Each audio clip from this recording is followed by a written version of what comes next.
الو اداره او جان میگه ما برقمون قطع کردن. یه چرا او قطع کردیم؟ بگو او شرمنده ولی برای برقو میتونن برات یه کاری بکنن. یعنی در صورتی که اداره برق اداره او وصل کنه، اداره او اداره برق وصل بکنه، برای برقو میتونن کاری برات بکنن. بگو فهمیدی چه گفتن؟ عدد یک پیامک کن. میگه عدد یک میگه کجا پیام باور کرد؟ کجا پیام؟ بگو www کف هیاتو بزن چا برسی او.com. بودو الو اداره او این همون پیرزنوه.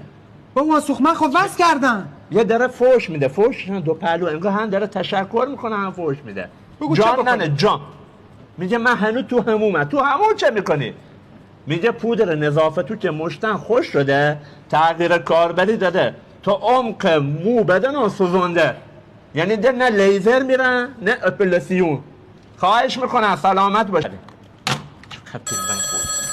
الو اداره او میگه من 2 تا بچه دارم. بگو ما 3 تا داریم. ما 3 تا داریم. نه میگه من 2 تا بچه دارم. خب چطور شیر خوشحال کنم؟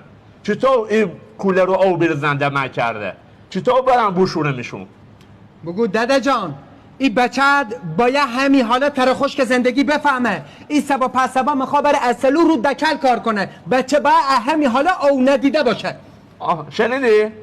خیلی تشکر میکنم. میگه من به این زاویه اصلا دقت نکردم. خواهش میکنم وظیفه ما هست.